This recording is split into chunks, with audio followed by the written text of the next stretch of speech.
Buenos días. No veo por aquí a Zambrano, que ayer estuvo animando el canto. No vino. A ver, ¿por qué hago mención de Zambrano? Porque ayer lo escuché cantar y canta muy bien, pero canta distinto a como nosotros aprendimos. ¿Cierto? Porque, por ejemplo, subí y estaba cantando El granito de mostaza y yo no era capaz de coger pista. A ver, ¿por qué comienzo con esto? Porque es que cuando uno tiene algo bien aprendido y poder de pronto aprenderlo, primero desaprenderlo para aprender otra cosa de nuevo, cuesta mucho trabajo. No solamente con el canto, sino con cualquier otra cosa. Le toca a uno desaprender para volver a aprender. Y creo que con la fe sucede más o menos lo mismo. Porque nosotros recibimos una fe, y es verdad que esa fe la agradecemos inmensamente porque primero viene de Dios y segundo la hemos aprendido de nuestros mayores, pero realmente también tenemos que reconocer que mucho de lo que aprendimos nosotros con respecto a la fe no quedó bien aprendido. Entonces nos toca desaprender para volver a aprender. Es decir, ¿qué es lo que yo me propongo en este ratico? Yo me propongo que nosotros primero pensemos un poquitico la fe, cómo nosotros la definimos, y después entonces vamos a tener un poco de pistas que nos va a ir insistiendo, que es la insistencia que está haciendo la iglesia actualmente acerca de lo que sí es la fe, lo que no puede faltar en la fe cristiana. Porque una cosa es la fe que nosotros decimos tener y otra cosa es de pronto la fe que efectivamente sí es. Entonces, eso es lo que nos proponemos. Vamos a hablar de qué, de la fe cristiana, pero primero que todo, entonces hacemos una presentación de la fe, luego miramos brevemente si hay relación o no entre la razón y la fe, después miramos un poquitico ya lo que es la fe cristiana, que no es de pronto la fe que mucha gente dice, sino vamos a ver ¿cuál es la verdadera fe cristiana? La fe cristiana, que seguro ya para nosotros era claro, pero no sobra recordarlo.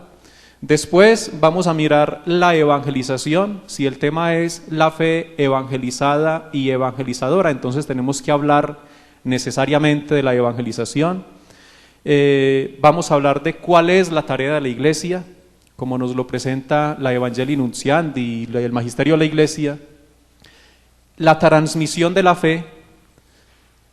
3 sentidos de la palabra evangelización, esto lo desarrolla muy bien el documento del Catecismo General de la Iglesia Católica, cómo evangelizar y el proceso evangelizador. Y por último, entonces vamos a realizar como un poco de unos flash sobre la fe, es decir, como unas definiciones de lo que es la fe, con base pues en el magisterio de la iglesia, momentos de la fe, la palabra de Dios que tiene que ser el fundamento de nuestra fe y por último el catecismo de la Iglesia Católica.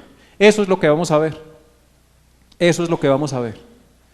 Entonces yo los invito para que primero nos pongamos de pie un momentico por favor y hagamos juntos la oración que aparece al frente. Todos. Señor, creo pero aumenta mi fe. Líbrame de razonamientos estériles y enséñame a creer sin ver.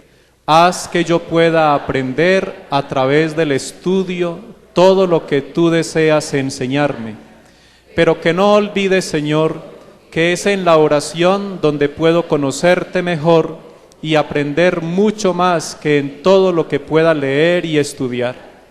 Que recuerde que siendo tú, Señor, fuente de toda sabiduría y verdad, es en la unión contigo, a través de la oración sincera y asidua, como llegaré a la verdad y obtendré la sabiduría.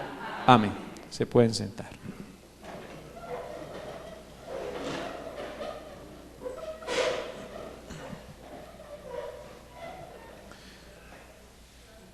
Yo quisiera que nosotros en este momento nos preguntáramos No tenemos que responder aquí en público porque también nos llevaríamos mucho tiempo, pero preguntémonos en este momento, para mí, ¿qué es la fe?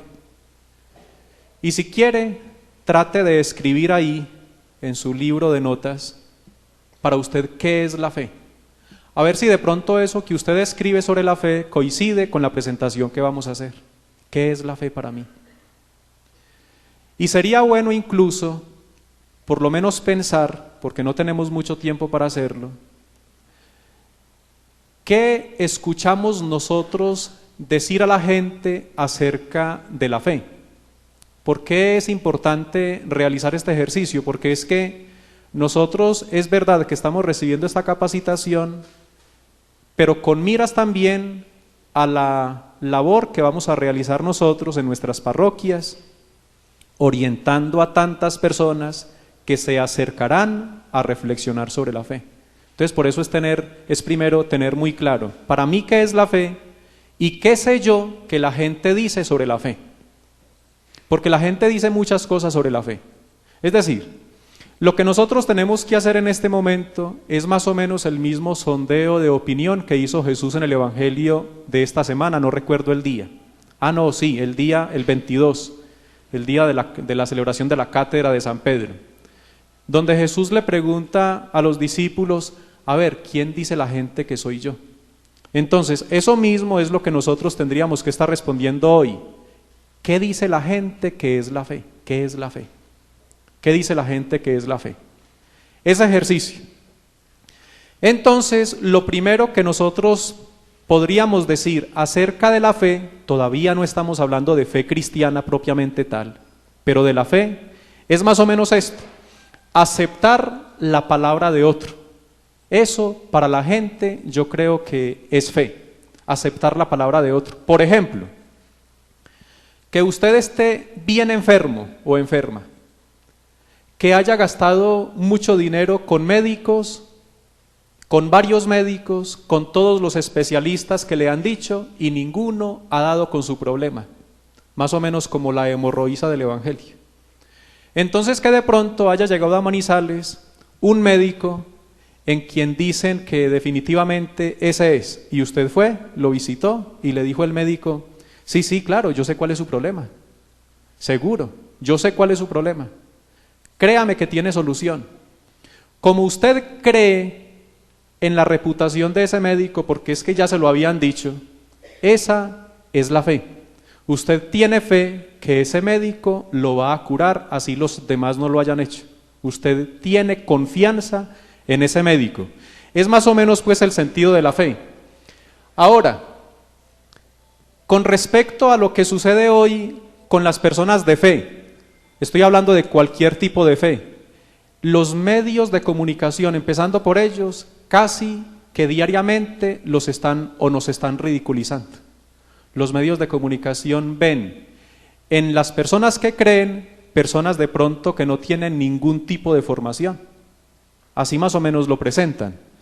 El mundo de hoy muchas veces cuestiona a las personas que tienen fe. Se les considera ingenuas, ilógicas, supersticiosas. Parecería que para tantos hombres y mujeres de nuestro tiempo resulta difícil creer en algo o alguien sin poder verlo con los propios ojos y tocarlo con las propias manos. Uno conversa, por ejemplo, con muchachos universitarios que se las dan de muy inteligentes, por ejemplo, inmediatamente están cortando con la fe. Indudablemente que no todos, pero sí muchos. Cortan con la fe, no me hable de fe. A ver, lo que yo pueda ver y tocar, en eso creo, en lo que yo pueda ver y tocar. Entonces la fe como que se va descartando y a veces los que creemos, ellos lo dicen con tanta seguridad que nada raro que nosotros como que entremos en duda. ¿Será que tiene razón o qué? ¿Será que no existe nada de lo que nosotros no vemos o qué? Podemos entrar en duda. Entonces por eso es importante que nosotros nos preguntemos si hay conflicto entre la ciencia y la fe. ¿La fe es contraria a la razón o a la ciencia? Y yo creo que el Papa Benedicto XVI fue el que necesitó la Iglesia en este momento pidámosle a Dios que quien venga también sea el que necesita el mundo en estos momentos, pero el Papa Benedicto era el que necesitaba el mundo en este momento que nosotros vivimos, porque él se empeñó con su pontificado de 8 años a demostrar que la fe no puede estar separada de la razón, que la fe y la razón tienen que ir de la mano. ¿Y por qué razón?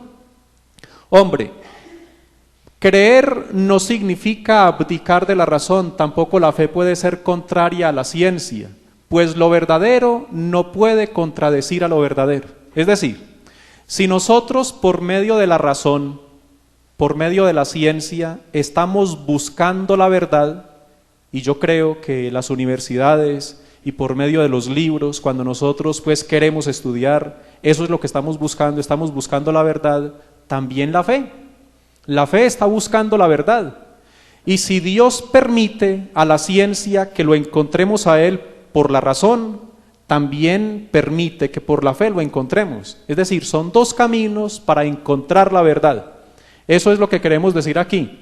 Ahora, hay unas palabras muy bonitas de San Agustín, 2 frases quisiera colocar aquí de San Agustín, que nos pueden plantear muy bien esto. San Agustín nos indica cómo debe ser la relación entre la fe y la razón, para qué y cómo utilizar nuestra inteligencia. Entonces dice él, creo para poder comprender y comprendo para creer mejor. Ustedes saben que San Agustín vivió hace muchos años y sin embargo su teología continúa siendo muy actual en la iglesia. Hoy en todos los estudios eclesiásticos de teología se continúa bebiendo de la fuente teológica de San Agustín.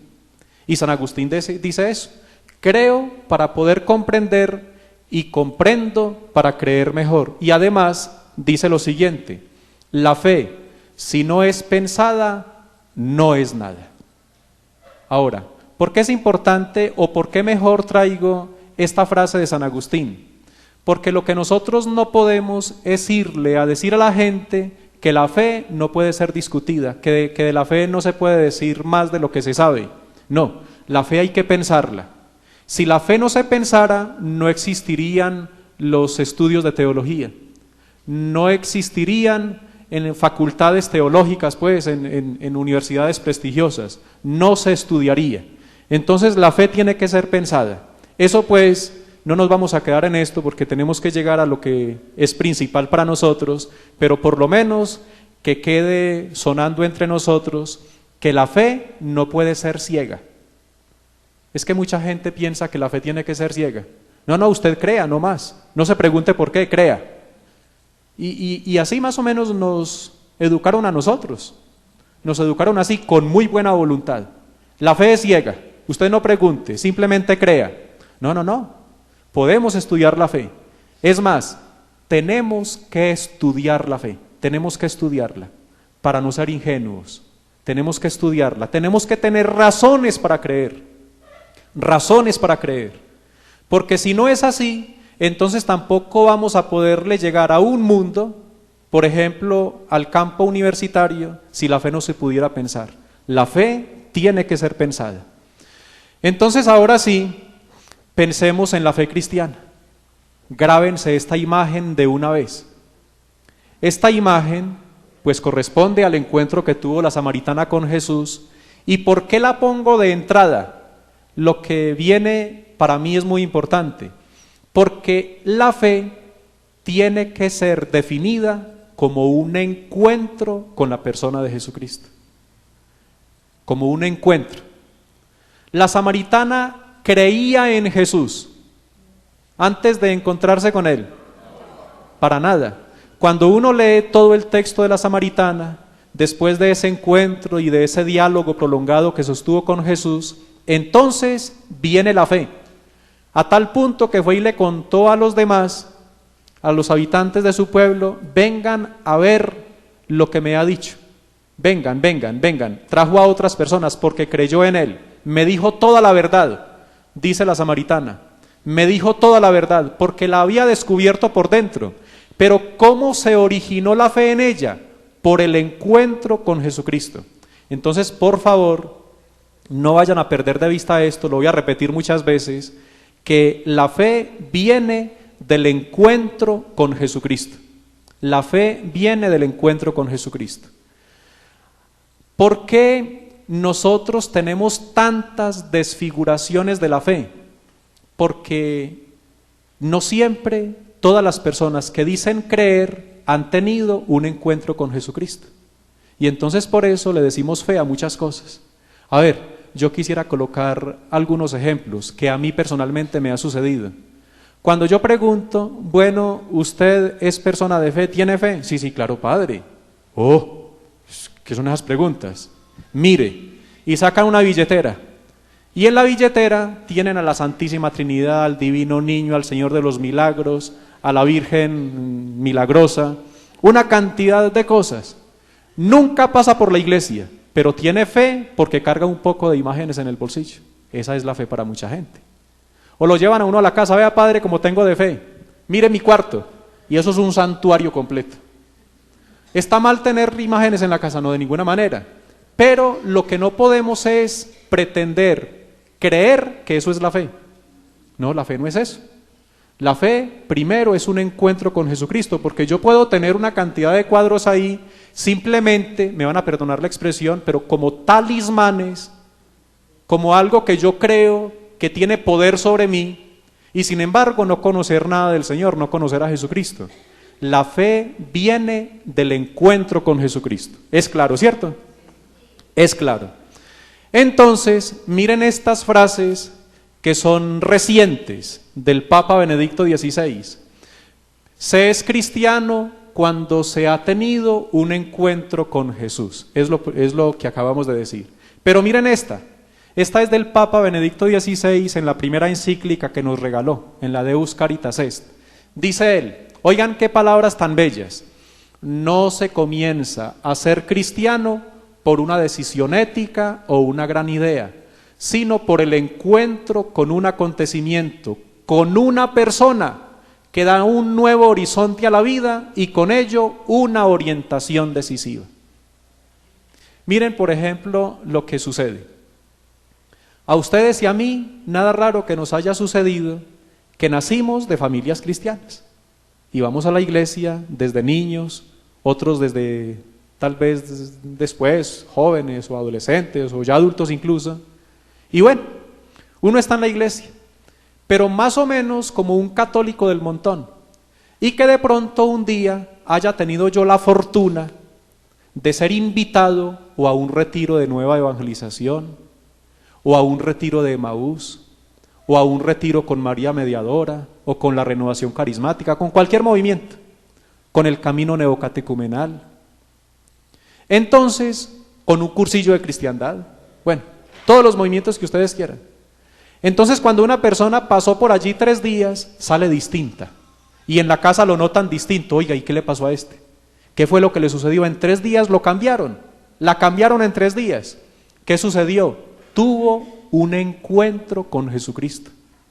Y ese encuentro con Jesucristo sí se alimenta, porque si se queda ahí, a los 2 meses se le olvidó que lo hizo, pero sí se continúa, sí se alimenta, ese encuentro con Jesucristo transformó por entero su vida. Puede hablar perfectamente de un antes y un después. No tengo tiempo de contar aquí testimonios, pero a mí me sucedió. Yo puedo decir que mi vida se hizo un antes y un después a partir de lo que era antiguamente la pastoral juvenil en la arquidiócesis, cuando la dirigía el padre Efraín Castaño, con un encuentro que se llamaba Brigadas Brújula. Mi encuentro con Jesucristo lo tuve como joven en Brigadas Brújula. Antes no era cristiano, sí, pero de ir a misa y de esperar que el padre terminara rápido para poder ir para la casa, pero de ahí no trascendía nada. Una vida común y corriente, incluso de mucho pecado. Pero cuando uno tiene un encuentro con Jesucristo, la vida es distinta. Entonces la vida cristiana no es que usted cumpla ciertas normas, no es de cumplimiento de normas. La vida cristiana no es de preguntarnos, bueno, a ver cuáles son los 10 mandamientos para yo tratar de cumplirlos, no es de tratar de cumplir mandamientos. La vida cristiana es de encuentro con Jesucristo, Y cuando hay encuentro, lo demás viene como consecuencia, no viene como fruto del esfuerzo, sino como consecuencia del encuentro con Cristo. Ustedes se imaginan, por ejemplo, muchos de ustedes son casados y que para amar a su esposa o a su esposo tengan que tener un código, unas leyes. A ver, es que tengo que esforzarme por amarla. No, si se tiene que esforzar, en la olla. Si se tiene que esforzar es porque no ha habido ese enamoramiento. Este encuentro es lo que da enamoramiento. ¿Por qué tantas personas hoy que se acercan a los sacramentos lo reciben de muy mala manera? Es decir, lástima tenerlo que decir, pero así es, de muy mala manera, porque se han preparado teóricamente para sacramentos, a lo mejor hasta pueden dar razón de todo lo que aprendieron, pero no ha habido encuentro con Jesucristo, no se ha enamorado de Jesucristo, no se ha enamorado. Y cuando uno no está enamorado de Jesucristo, ¿para qué le hablan de mandamientos? Primero tenemos que enamorarnos de Jesucristo. Bueno, y Tertuliano, uno de los autores de los primeros siglos, decía: no se nace cristiano, se hace cristiano.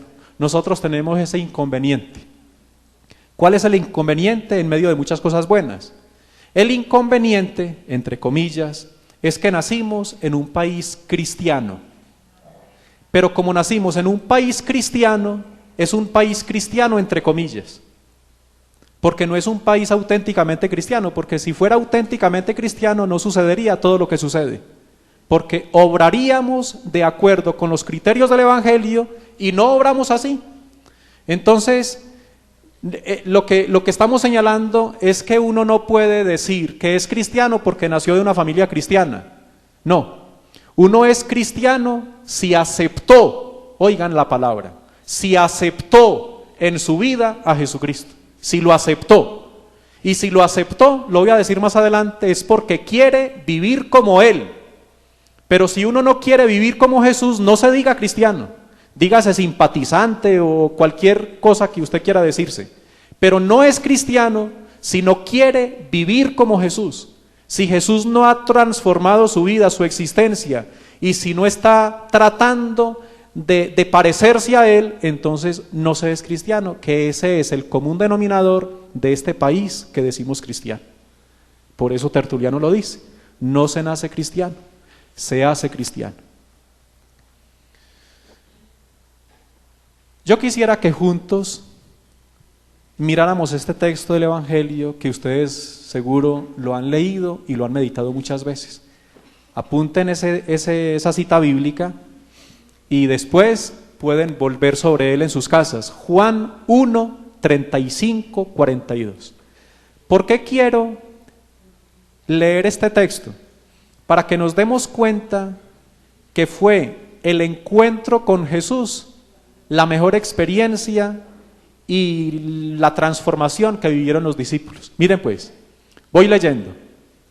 Al día siguiente, Juan se encontraba de nuevo allí con dos de sus discípulos. Fijándose en Jesús que pasaba, dice: he ahí el Cordero de Dios. Los dos discípulos le oyeron hablar así y siguieron a Jesús. Jesús se volvió y al ver que le seguían, les dice: ¿qué buscan? Ellos le respondieron: Rabí, que quiere decir maestro, ¿dónde vives? Les respondió: venid y lo veréis. Fueron pues, vieron dónde vivía y se quedaron con él aquel día. Eran más o menos la hora 10:00. Andrés, el hermano de Simón Pedro, era uno de los dos que habían oído a Juan y habían seguido a Jesús. Este se encuentra primeramente con su hermano Simón y le dice: hemos encontrado al Mesías, que quiere decir Cristo. Y le llevó donde Jesús. Jesús, fijando su mirada en él, le dijo: tú eres Simón, el hijo de Juan, tú te llamarás Cefas, que quiere decir piedra. A ver, ¿qué es lo único que quisiera decir sobre este texto? Habría mucho que decir, pero no nos vamos a detener aquí. Lo único que quiero decir con respecto a lo que vengo diciendo es lo que sucedió con el encuentro de estos dos discípulos. Cuando estos dos discípulos, que primero eran discípulos de Juan, le preguntaron a Jesús: Maestro, ¿dónde vives?, Jesús pudo haberle respondido teóricamente: en la carrera quinta, número tal, o en tal ciudad. Pero Jesús no responde de esa manera. ¿Cómo responde? Vengan y verán. Es decir, vengan, vivan conmigo. Vivan la experiencia conmigo. Vivan conmigo. Y miren que fue la experiencia con Jesús lo que hizo de ellos, a su vez, apóstoles para que otros también vinieran a Jesús. Pero no fue lo que aprendieron en teoría de Jesús, sino lo que aprendieron viviendo con Él. Es decir, la experiencia que tuvieron con Jesús. Ahora, otro texto. Hechos 8, 26, 39. Anoten ese texto para que después lo puedan leer en casa. Hechos 8, 26, 39. Y lo leo. Un ángel del Señor habló a Felipe y le dijo: levántate y marcha hacia el sur, a la ruta que baja de Jerusalén a Gaza y que está desierta. Se levantó y se puso en camino. Sucedió que un hombre de Etiopía, eunuco, dignatario de Candace, reina de los etíopes, y superintendente de su tesoro, habían venido a Jerusalén para adorar a Dios. Volvía sentado en su carro e iba leyendo al profeta Isaías. Dijo entonces el Espíritu a Felipe: acércate y ponte al lado de este carruaje. Apresurándose Felipe, oyó que leía al profeta Isaías y le dijo: ¿entiendes acaso lo que lees? Él respondió: ¿cómo podré entenderlo si no me lo explica alguien? Rogó entonces a Felipe que subiera y se sentase junto a él.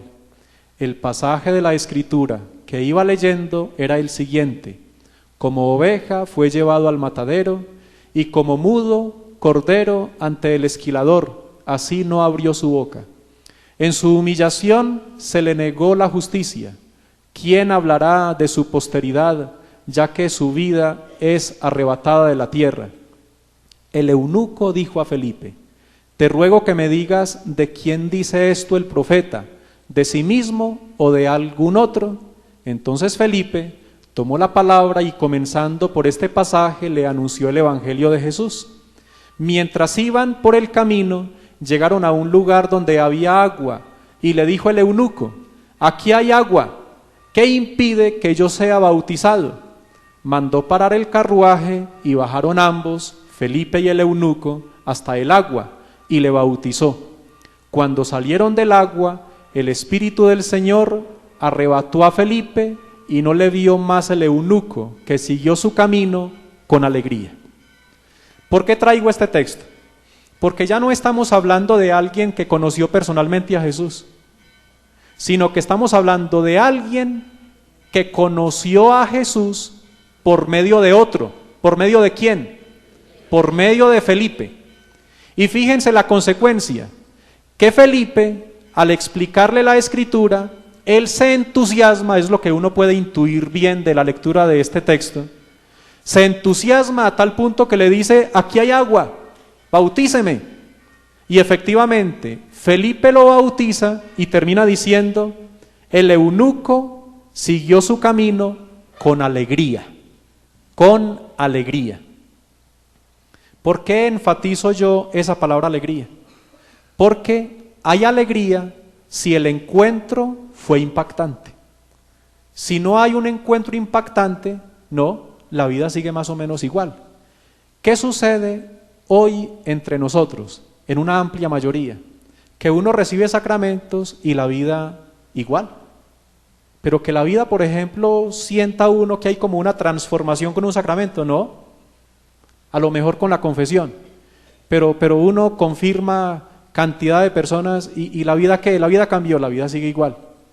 Bautismos, bueno, de adultos por ejemplo, y la vida más o menos igual. No, hay transformación, pero si se entendió lo que yo recibí, y se entiende si primero hubo un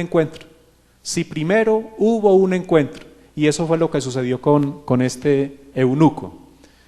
Entonces, Cada creyente vamos a irnos acercando a lo nuestro, a nuestra propia realidad. Cada creyente es como un eslabón en la gran cadena de los creyentes. Yo no puedo creer sin ser sostenido por la fe de los otros, y por mi fe yo contribuyo a sostener la fe de los otros. Eso suena pues muy lógico, pero es que así es. ¿Por qué yo digo creer en lo que creo? Eso no fue porque a mí me lo reveló el Espíritu Santo. No, yo creo porque otros me lo anunciaron. Y esto viene de generación en generación. Por eso se habla de un eslabón. Yo soy un eslabón en esa cadena. Es toda una cadena. Y esa cadena comenzó ¿desde dónde? Comenzó desde Jesús. Si hablamos pues de la fe cristiana, comenzó desde Jesús. Y de Jesús a los apóstoles. Y de los apóstoles entonces a sus sucesores. Y a los primeros creyentes. Y así, de generación en generación. Entonces, ¿cuál es la fe que yo estoy profesando hoy? La fe que yo profeso hoy es la misma fe de los apóstoles. Por eso tiene tanto sentido cuando recitamos el credo. Porque el credo, si se dice no pues como fórmula, sino también como un compromiso, es estar diciendo, eso que yo creo fue lo mismo que creyeron los apóstoles. Yo soy un eslabón. ¿Y cómo continúa la fe hacia adelante? Cuando yo la transmito. ¿Y cómo la transmito? La transmito con mi vida, porque como vamos a ver también, el testimonio hoy es mucho más importante que las palabras. La transmito con mi vida, pero también con mis palabras. Y ese es el trabajo que nosotros realizamos con toda seguridad en nuestras parroquias. Entonces soy un eslabón. El testimonio, de lo que les acabo de hablar, es para esta generación el modo más efectivo de transmitir y contagiar nuestra fe. Conocer a Jesús es el mejor regalo que puede recibir cualquier persona. Haberlo encontrado nosotros es lo mejor que nos ha ocurrido en la vida. Y darlo a conocer con nuestra palabra y obras es nuestro gozo. Eso lo dice el documento de Aparecida en el número 32. ¿Qué espera la gente para creer? La gente espera de nosotros testimonio. Cuando nosotros no somos testimonio, la gente nos puede decir, pero es que mire que lo que usted me está diciendo, mire usted cómo vive. Y se lo dicen a uno en casa, ¿cierto? En la casa. Mamá, es que usted es muy alegona. Y mire, y no porque alegue de pronto justificadamente, sino porque es que de pronto nada que ver con lo que esa persona a lo mejor está aprendiendo del encuentro con Jesús. Bueno, ese es solamente un ejemplo, pero démonos cuenta que la gente hoy se acerca a Dios más que por palabras, por testimonio. ¿Por qué el Papa Juan Pablo II atrajo tanta gente? Y todavía estamos encantados con la figura de Juan Pablo II, porque era todo un testimonio. ¿Por qué la Madre Teresa, por allá la veo en un cuadro, por qué la Madre Teresa también tuvo tanto éxito y lo continúan teniendo hoy las misioneras de la caridad que fundó la Madre Teresa? Por el testimonio. ¿Por qué en nuestras parroquias, unas más que otras, de pronto tienen tanto éxito en la pastoral? Miren, por el testimonio. Cuando hay un sacerdote de testimonio y cuando hay personas en la pastoral de testimonio, esos atraen mucha gente. Si hay muchos catequistas, pero catequistas que solamente enseñan, no de testimonio, la pastoral está frenada, la pastoral no avanza. La pastoral avanza por el testimonio, más que por el conocimiento, por el testimonio. Entonces, es esto. Entonces, pasemos a la segunda parte. Porque la fe no llega así porque sí. La fe no baja del cielo por influjo del Espíritu Santo, sin mediación humana. Entonces, hay que hablar de la evangelización. Entonces, ¿cuál es la tarea de la iglesia? Miren, la tarea de la iglesia lo dice muy bien la Evangelii Nuntiandi del Papa Pablo VI, en el número 14, es evangelizar. La tarea de la iglesia es evangelizar. Y resulta que inmediatamente pongo yo unas palabritas entre comillas que son del Papa Benedicto XVI. Cuando era cardenal le preguntaron, bueno, ¿y para usted qué es evangelizar? Y el Papa respondió, cuando era cardenal, evangelizar es enseñar el arte de vivir. La iglesia existe para eso. La iglesia no puede confundirse con otras actividades, aun siendo las otras actividades importantes, la fundamental siempre será la evangelización. Es decir, presentar a la persona de Jesucristo, velar porque su gente, su comunidad tenga encuentro con Jesucristo. Yo soy párroco, y como párroco, ¿cuál tiene que ser mi primer interés? Que mi grey, que las personas que fueron puestas bajo mi cuidado tengan un encuentro con Jesucristo. Y ya lo demás de construir salones y cosas, eso es secundario, pero no es lo fundamental. Lo fundamental en la tarea evangelizadora de la iglesia, de la pastoral, es evangelizar. Entonces, decía ahora en el pasado sínodo, ustedes recuerdan el lema o el tema mejor del pasado sínodo, es la nueva evangelización para la transmisión de la fe, porque evangelizar es transmitir la fe. ¿Evangelizar qué es? Con las dos definiciones anteriores. Evangelizar es transmitir la fe, enseñar el arte de vivir. Y aquí tenemos otros textos bíblicos. Cuando evangeliza, Jesús no está solo, comparte su misión. Entonces, primero llama a los 12, más adelante a los 72, y después otras personas que lo acompañan, que lo pueden confrontar en Lucas 8, 1, 3. Bueno, es decir, Jesús tuvo como primera misión evangelizar, pero como él tenía un tiempo limitado para hacerlo personalmente, entonces fue delegando esta obra. Miren, por ejemplo, que al momento de la ascensión a todos los discípulos les dice: vayan por todo el mundo y anuncien, evangelicen, prediquen, hagan discípulos. Esa es la tarea entonces de Jesús, que delega en todos los que somos discípulos. Y si nosotros hacemos parte de los discípulos, si nos sentimos discípulos, entonces tenemos que poner manos a la obra en nuestro apostolado, discípulos, apóstoles o discípulos misioneros con palabras de Aparecida. Evangelización puede entenderse de tres maneras. Esto lo desarrolla muy bien el Directorio General para la Catequesis. Y sobre todo, que de allí lo recoge del documento Ad Gentes del Concilio Vaticano II. Entonces, ¿cómo puede entenderse la evangelización? Primero, evangelización ad gentes. ¿Y cuándo pensamos nosotros en la evangelización ad gentes? Cuando se trata de anunciarle la palabra a personas que nunca han oído hablar de Jesucristo. Esa es la misión ad gentes. Anteriormente se pensaba que la misión ad gentes era solamente en el África o en países de pronto de no tradición cristiana. Ahora, en nuestro propio medio, hay muchos sectores de nuestra población que necesitan de este primer anuncio, misión ad gentes. Entonces ya no es cuestión de territorio. Ese es el primer sentido de la palabra evangelización. Pero además dice ad gentes, el documento del concilio, o también el Directorio General, el continuo crecimiento de la fe, o lo que se llama acción pastoral. Entonces, ¿para quién son estas actividades de tipo pastoral? Para comunidades que ya son cristianas, es decir, personas que necesitan continuar madurando su fe, porque ya la tienen, para ellos. Pero después se habla de nueva evangelización. Entonces, ¿en qué sentido? En que muchos territorios, países de tradición cristiana han ido cayendo en la indiferencia. Entonces, para ellos no se habla de misión ad gentes porque es que ya eran cristianos. Para ellos se habla de nueva evangelización porque se trata de volver a recristianizar, a volver a darle sentido a lo que ellos ya perdieron. Entonces, por eso estamos hablando de tres sentidos. Estamos hablando de la misión ad gentes, estamos hablando de la acción pastoral o del continuo crecimiento de la fe, de la formación permanente, y estamos hablando de la nueva evangelización.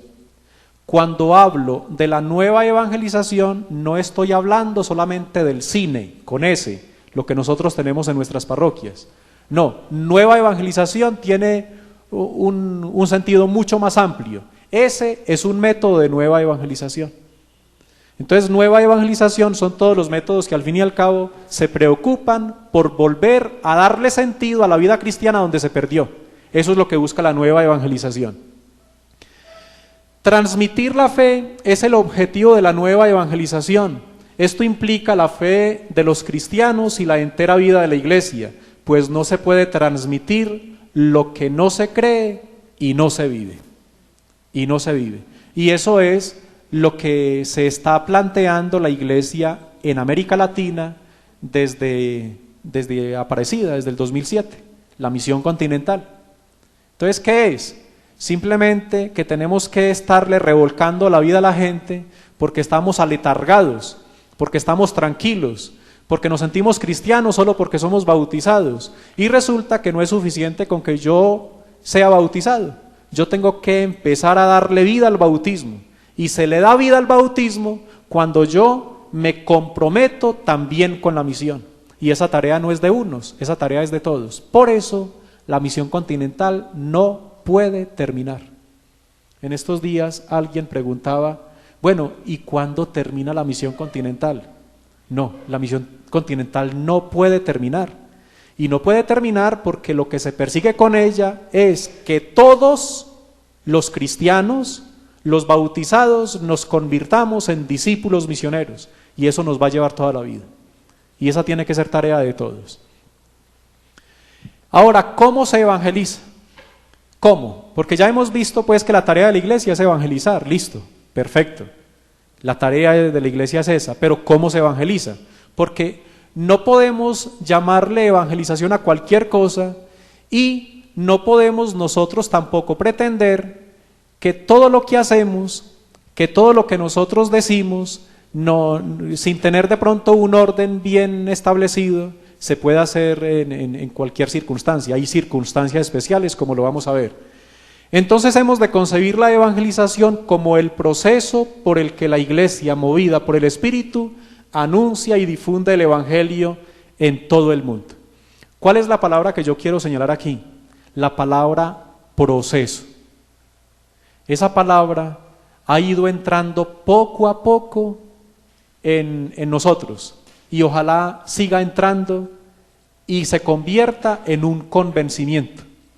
Una pastoral o una tarea evangelizadora que no resulte como fruto de un proceso está llamada a desaparecer. O por lo menos entretiene, pero no le cambia la vida a nadie. No le cambia la vida a nadie. Entonces, por ejemplo, con todo respeto, pero lo que nosotros vamos a hacer, por ejemplo, con la Semana de la Fe, si es solamente reunirnos con ellos durante una semana, eso es un fogonazo. Eso no va para ninguna parte. Por eso a mí me preocupa mucho, y lo he dicho en otros ambientes, cuando entendemos el año de la fe como un poco de actividades. Entonces hagamos como actividades del año de la fe esto, y esto otro, y esto otro. Entonces se queda uno con un poco de actividades todas desconectadas. Si nosotros realizamos ese tipo de cosas, la gente más o menos queda informada, pero la gente no está logrando lo que se persigue, que es el encuentro con Jesucristo. Entonces, ¿qué es lo que tendría que lograr en definitiva un año de la fe? Tendría que lograrse un proceso evangelizador, un proceso, para que esto tenga sentido. ¿Qué es lo más recomendable cuando uno realiza actividades como estas en la parroquia? O que una semana bíblica, o que una semana de la familia, o como este caso, una semana de la fe.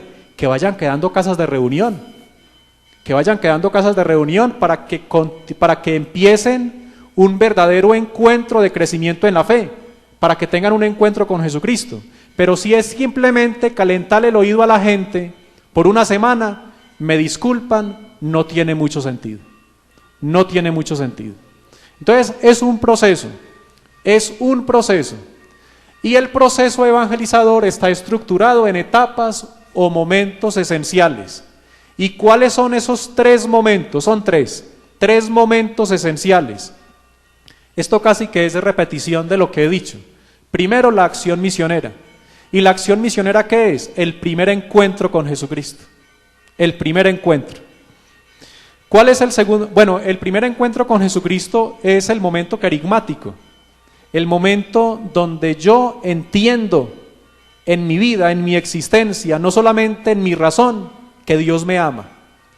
Y que como me ama, a ese plan trazado por Él, lo echó a perder el pecado, por parte mía, pero que la solución vino por parte de Jesucristo, y que la conversión es el camino, y cuando se va dando todo ese proceso querigmático, entonces puede hablarse de que ya hubo un encuentro, que es lo de la acción misionera. Viene después la acción catequética iniciatoria. Miren lo que sucede en nuestra pastoral. En nuestra pastoral sucede que nosotros estamos comenzando en el segundo momento, nunca en el primero, o nunca no, de vez en cuando en el primero.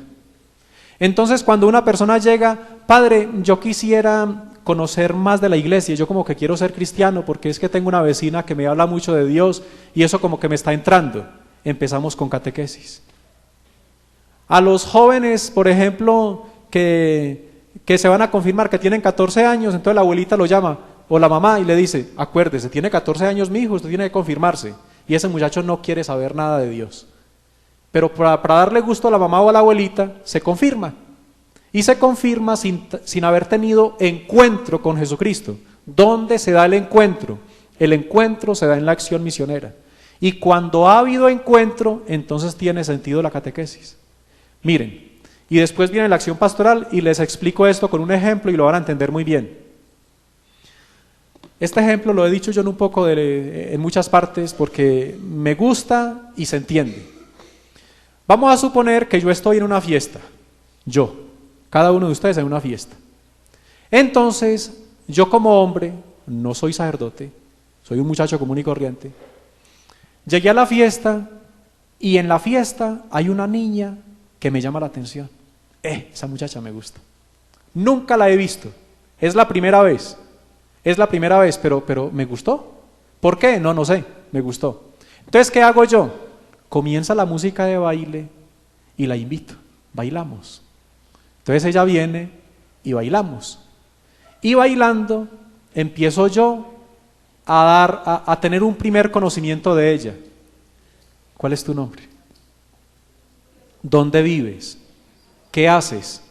Es decir, los primeros datos de esa persona empiezo a conocerlos ahí en la fiesta. Si de pronto esa persona me impactó, entonces cuando yo me voy a ir de la fiesta o veo que se va a ir ella, le digo, ¿te puedo llamar? ¿Me puedes dar el teléfono? ¿Te puedo invitar a comer esta semana? ¿Te puedo invitar a salir, a comer un helado? Hubo un primer interés. ¿Qué sé yo de esa persona? ¿No? Lo mínimo. No sé mucho, pero ya hay interés por ella. Entonces, ¿cuál es ese momento en la tarea evangelizadora? Ese es el primer momento. Ya me interesé. Entonces, ¿cómo se traduce eso en la pastoral? Que yo primero tengo que interesarme por Jesucristo. Cuando yo me intereso por Jesucristo, tiene sentido lo demás. Pero si no hay interés por Jesucristo, ¿para qué le damos catequesis a una persona? Un muchacho viene a confirmarse y él no tiene interés por Jesucristo, ¿para qué se le da catequesis? Primero dele querigma, primero es acción misionera y después entonces tiene sentido lo segundo. Ahora pasemos con el ejemplo al segundo momento. Entonces yo a esta muchacha, a esta niña, la llamo a los días. Hola, ¿cómo estás? Yo soy quien bailó contigo en la fiesta el pasado sábado. ¿Te puedo invitar a comer? Y entonces ella dice que sí. Y entonces empezamos a salir, primero somos amigos, después somos novios. ¿Qué es eso en el proceso pastoral? Eso es lo que se da en la acción catequética. La acción catequética es un proceso largo de formación. No es ni de 2, ni de 3 meses, ni de 1 año. ¿Dónde tenemos nosotros un problema pastoral bastante agudo? Que creemos que para recibir un sacramento tiene que ser 1 año de preparación. A lo mejor puede ser menos para algunas personas, a lo mejor puede ser mucho más para otros. Entonces ya no hay que estar buscando que para todos tiene que ser lo mismo. No, cada circunstancia es especial. Cada persona, de acuerdo con el proceso de fe que está llevando, implica un tiempo más o menos largo. Entonces lo mismo en esto, es esto. Entonces yo empiezo, después de que tuve ya ese primer impacto por la persona de Jesucristo, empiezo a tener conocimiento de Él, empiezo a interesarme por Él. Oiga, yo quiero conocer más de Jesús. ¿Qué fue lo que sucedió con tantos encuentros en el Evangelio? Por ejemplo, con Zaqueo. Zaqueo, cuando fue y se subió por allá a un árbol que era pequeñito, bajito de estatura, lo que tenía era solo simpatía por Jesús, no tenía más nada, simpatía. Simpatía no porque lo conociera, sino porque como han hablado tanto de Él, hombre, yo quiero saber de quién se trata al menos, por cultura general. Y cuando Jesús pasa, Zaqueo, baja enseguida, hoy quiero quedarme en tu casa, se da el encuentro. Cuando se da el encuentro, entonces Zaqueo lo invita a comer, efectivamente, porque Jesús se lo propuso, y de ese encuentro viene la conversión. Le voy a dar la mitad de mis bienes a los pobres. Y si alguien ha defraudado, le voy a devolver 4 veces más, dice Zaqueo. ¿Eso cómo se da? Eso no fue que se haya dado en el momento, sino que se dio como fruto de la catequesis, pues, de todo el conocimiento que tuvo de Jesús. Uno cambia sin tanta lucha cuando se ha tenido ese encuentro con Jesucristo. Por eso en la pastoral hay que darle duro a ese primer momento para que el segundo tenga sentido. El segundo momento de la pastoral no tiene sentido si no hemos pasado primero por el primero, por el encuentro, por el enamoramiento, por ese primer impacto con la persona de Jesús. Y entonces después viene la acción pastoral. Y la acción pastoral en el ejemplo, ¿qué sería? El matrimonio. Ya llevamos mucho tiempo de ser amigos y de ser novios. No, casémonos. Ya nos conocemos, casémonos. Y nos casamos, y con el matrimonio no puede terminar nada, sino que con el matrimonio entonces empezamos a continuar cultivando lo que hemos construido. Eso es la acción pastoral. ¿Qué se hace en la acción pastoral? Entonces hay que continuar cultivando la fe de los cristianos maduros. ¿Por qué digo de los cristianos maduros? Porque se supone que una persona que viene de un encuentro con Jesucristo, que lo maduró por medio de la catequesis, entonces ya lo que tiene que recibir es alimento sólido. Ya no es lechita, sino alimento sólido. Esa es la acción pastoral que debe realizar la iglesia. Esa es la acción pastoral que debe realizar la iglesia. ¿Entendido esto? Esto es muy importante tenerlo presente porque yo aspiro a que esto vaya también quedando claro en nuestros planes pastorales, ahora que estamos construyendo nuestro plan de pastoral. Porque si la pastoral continúa haciendo chispazos de muchas cosas, la verdad es que con eso entretenemos gente y esto no va para ninguna parte. Esto sabemos para dónde va si tenemos claro que se trata de un proceso.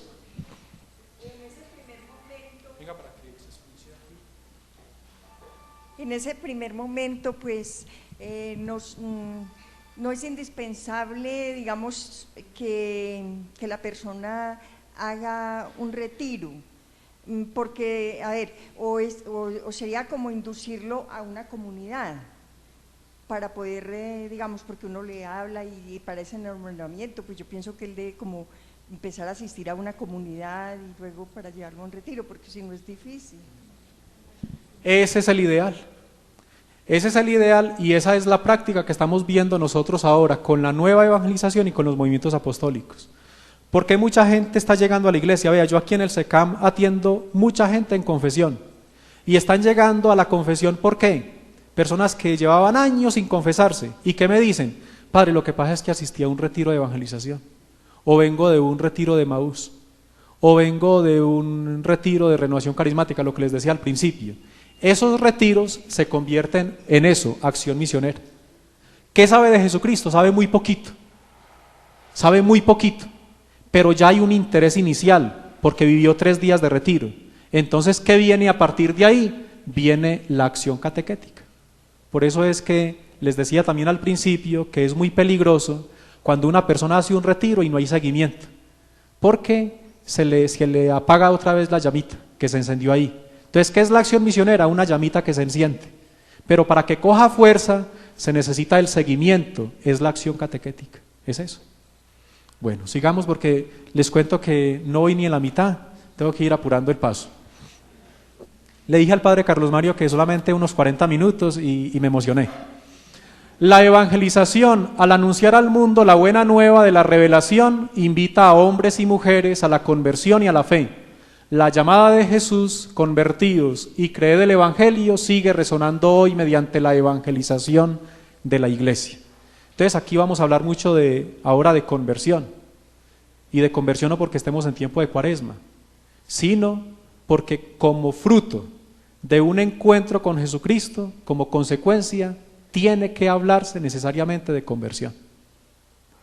Si el encuentro con Jesucristo no implica conversión, no ha habido realmente un encuentro con Jesucristo.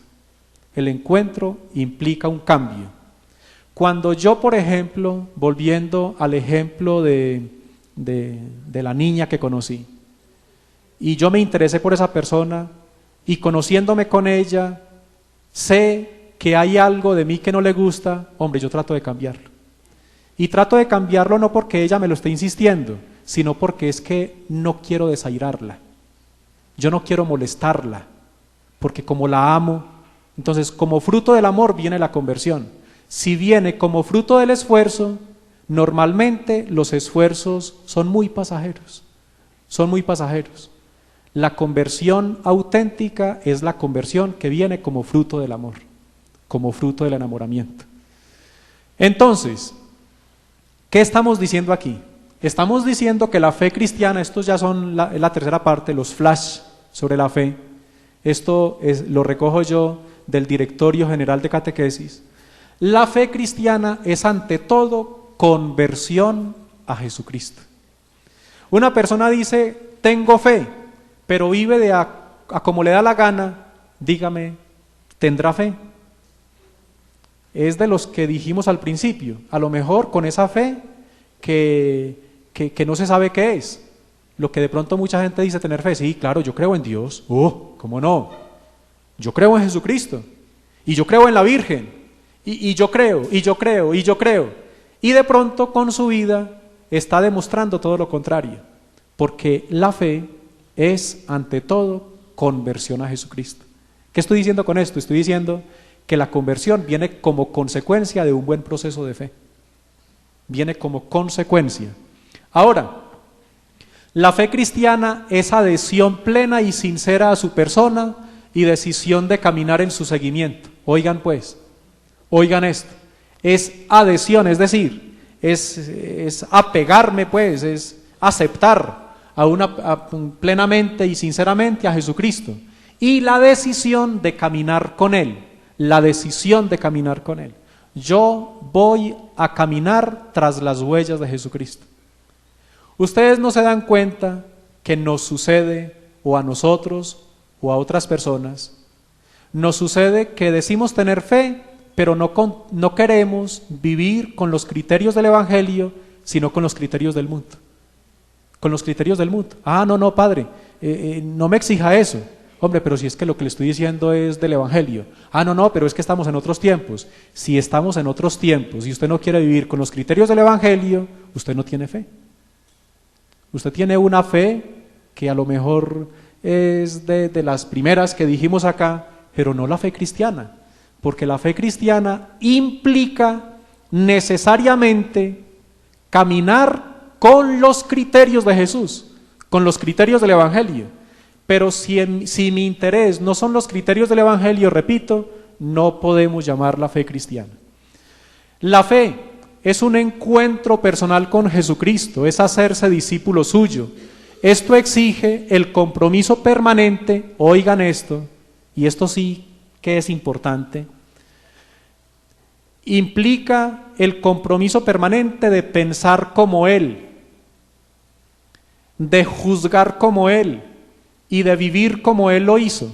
Así el creyente se une a la comunidad de los discípulos y hace suya la fe de la iglesia. En definitiva, ¿qué es lo que tendría que hacer siempre un cristiano? Ante cualquier circunstancia, ¿qué haría Jesús en mi lugar? Punto. Esa es la pregunta. Escríbanla si quieren, porque nos sacaría de muchos problemas. Si nosotros siempre ante cualquier acto nos hiciéramos primero esa pregunta, nos evitaríamos miles de dificultades y obraríamos como excelentes cristianos. ¿Qué haría Jesús en mi lugar? Tengo una dificultad con un hijo. A ver, ¿cómo lo educaría Jesús? ¿Cómo lo trataría? ¿Lo trataría a las patadas o trataría de educarlo primero por las buenas? A ver, ¿cómo haría Jesús? ¿Cómo haría Jesús? ¿Qué haría Jesús en mi lugar? Es lo que decimos pues en resumen con esto que está puesto al frente. La fe lleva consigo un cambio de vida, una metanoia. Esta palabra metanoia es una palabra griega que significa esto que sigue. Es decir, una transformación profunda de la mente y del corazón. Hace así que el creyente viva esa nueva manera de ser, de vivir juntos que inaugura el Evangelio.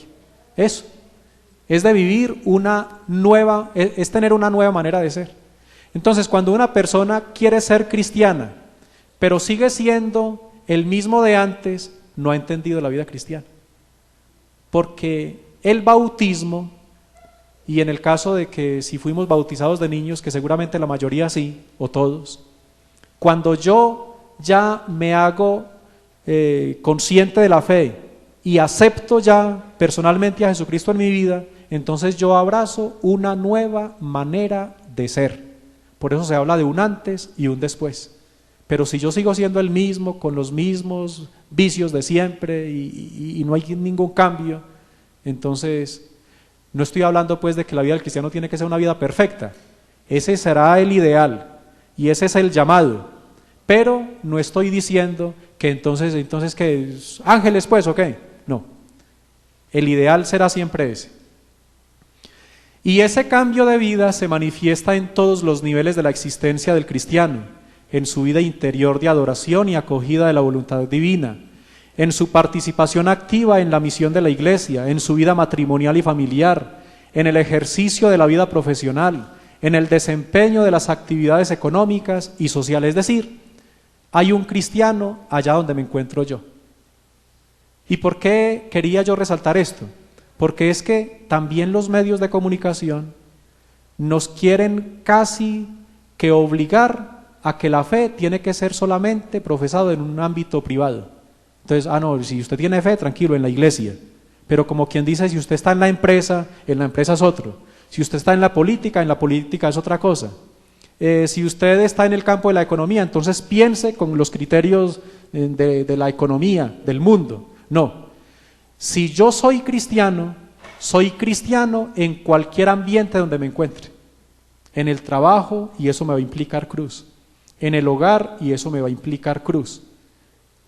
Porque me va a implicar que mucha gente no me va a aceptar, o que mucha gente me va a convertir en un estorbo para ellos. Un buen cristiano, un cristiano convencido de su fe, es una piedra en el zapato donde se encuentre. Eso es un cristiano, eso es una persona de fe. Entonces vamos revisando si nosotros estamos viviendo esa fe o estamos viviendo esa fe primera que les anuncié, que no es fe. La fe es un don destinado a crecer en el corazón de los creyentes. La adhesión a Jesucristo en efecto da origen a un proceso de conversión permanente que dura toda la vida. Miren que esto yo creo que nos puede ir incluso alentando. Y alentando porque es un proceso de toda la vida. Entonces nunca se termina en este proceso. Miren lo de Pedro en el Evangelio. Señor, creo, pero aumenta mi fe. Entonces es todo un trabajo que tenemos que hacer nosotros, sobre todo en la oración. Entonces, de crecimiento.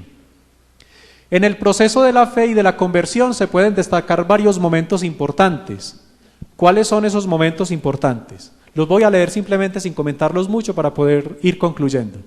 El interés por el Evangelio, al fin y al cabo, porque esto es darle fuerza a lo que ya dijimos anteriormente.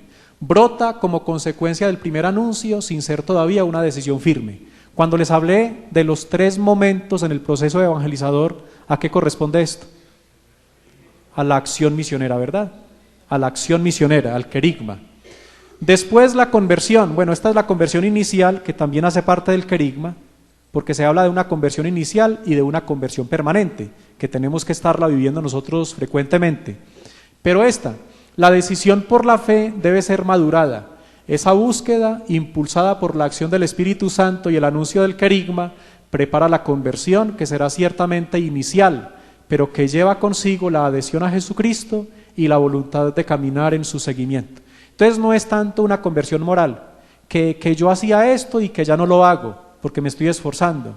Uno puede esforzarse a no hacer cosas malas sin ser cristiano. Uno puede vivir muy bien sin ser cristiano, no. Estoy hablando de la conversión, que implica es aceptación de la persona de Jesucristo. La profesión de fe. Entonces la profesión de fe es lo que viene como consecuencia de la catequesis. La profesión de fe no se entienda como la recitación del credo que hacemos nosotros o todos los domingos en la Eucaristía o ahora por ser el año de la fe todos los días. No, la profesión de fe como se entendía en los primeros siglos. ¿Cómo se entendía? Se entendía como el compromiso que hacía quien se bautizaba para vivir de esa manera. Ese es el credo. Entonces el credo no es una fórmula mecánica, sino que el credo es un compromiso. El credo es un compromiso. Y este compromiso viene si se entiende en el segundo momento de evangelización, que es la catequesis, que es el catecumenado. Es esto. Luego, el camino hacia la perfección. ¿Cuál es el ideal? El ideal es lo que nos presenta Jesús en el Evangelio. Ustedes sean perfectos como su Padre Celestial es perfecto. ¿Cuándo va a ser eso? Seguramente que en la vida eterna. Pero tenemos que estar todos los días tratando de ir haciendo este ascenso, de ir haciendo un ascenso. Entonces ese tendrá que ser el ideal. Y eso es lo que persigue la acción pastoral, es decir, el tercer momento evangelizador. Y vamos concluyendo. La palabra de Dios. A ver, porque nosotros tenemos dos medios, por lo menos, entre muchos, pero quisiera resaltar dos, para poder estar alimentando ese deseo por estar siempre con el Señor. Primero, la palabra de Dios. Dada la necesidad de la familiaridad con la palabra de Dios para la nueva evangelización y para el crecimiento espiritual de los fieles, el pasado sínodo afirma a las diócesis, parroquias, pequeñas comunidades cristianas y movimientos apostólicos a continuar un estudio serio de la Biblia y de la lectio divina, que es la lectura orante de las Escrituras. Una persona de fe es una persona que coloca en su centro la palabra de Dios y la Eucaristía. No coloca como centro, qué pena tenerlo que decir, pero no coloca en su centro las novenas. Que yo tengo una devoción particular, excelente, pero que nunca una devoción reemplace lo que es fundamental, la palabra de Dios y la Eucaristía. Entonces, una persona de fe es una persona que se alimenta o que alimenta su vida cristiana de la palabra de Dios y de la Eucaristía. Por eso no tiene sentido cuando una persona, por ejemplo, le dice a uno, que son muchos los que hoy dicen eso, no, yo tengo fe, pero yo no necesito de la iglesia. Yo no necesito de la iglesia. Entonces, ¿dónde queda la Eucaristía? ¿Dónde queda el trato asiduo de la palabra? Y si tengo trato asiduo por la palabra me lleva a la iglesia. La palabra me lleva a la iglesia. Eso. Yo voy cuando me nace, por ejemplo. Bueno, entonces la Biblia siempre en nuestras manos. Una persona de fe es una persona que se rige según los parámetros del Evangelio. Según los parámetros del Evangelio. No según los parámetros del mundo, sino según los parámetros del Evangelio. Entonces, que no caiga la Biblia de nuestras manos. Y vamos concluyendo. Dice la Porta Fidei, que ayer el Padre Alirio les habló de la Porta Fidei, con la que el Papa convocó a este año de la fe, redescubrir los contenidos de la fe profesada, celebrada, vivida y rezada, y reflexionar sobre el mismo acto con el que se cree es un compromiso que todo creyente debe hacer propio, dice pues el Papa Benedicto XVI. Entonces, ¿cómo hacemos nosotros para también profundizar sobre estos contenidos? Miren, sobre la fe profesada, celebrada, vivida y rezada, por medio del catecismo de la Iglesia católica. Por eso les decía al principio que nuestra fe no nos dé miedo de estudiarla. La fe tiene que ser estudiada. La fe no puede ser ciega. La fe tiene que ser estudiada. Y tiene que ser un compromiso de todo cristiano estar todos los días pensando la fe. Y tenemos nosotros una fuente impresionante en el Catecismo de la Iglesia Católica. Entonces, esta fe madura es confesada valientemente, celebrada en los sacramentos, vivida en todos los ambientes y hecha oración continua. Esos son los 4 capítulos que tiene precisamente el Catecismo de la Iglesia Católica: la profesión de fe, los sacramentos, los mandamientos y el Padre Nuestro. La profesión de fe, la liturgia, que es la celebración de lo que yo profeso, porque yo no puedo profesar y no celebrar. Lo que yo profeso lo celebro, y eso que yo profeso y celebro, entonces lo vivo, y esos son los mandamientos. Y eso que yo profeso, celebro y vivo, lo llevo a la oración, es el Padre Nuestro. Entonces, por eso, qué bueno que ustedes se interesen, si no lo tienen, por conseguir el Catecismo de la Iglesia Católica. O este, que es el grande, que quien lo pueda tener, pues excelente. O este, que es el compendio, que es más pequeño, pero se llama compendio, y que está hecho muy bien porque está, como nos gusta a nosotros, con preguntas y respuestas, del 2005. O este, que es el Yucat, que es el que el Papa le regaló a los jóvenes en la Jornada Mundial de la Juventud. Es una maravilla, porque está muy bien explicado, sobre todo para los jóvenes. Aquí está, es el mismo. Este es el mismo, solamente que tiene pues unas particularidades que lo hacen. Eso es. Entonces hagamos esta oración, por favor. Padre, me pongo en tus manos. Haz de mí lo que quieras. Sea lo que sea, te doy las gracias. Estoy dispuesto a todo.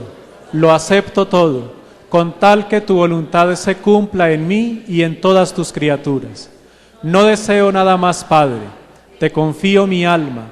Te la doy con todo el amor de que soy capaz, porque te amo y necesito ponerme en tus manos sin medida, con una infinita confianza, porque tú eres mi Padre. Amén.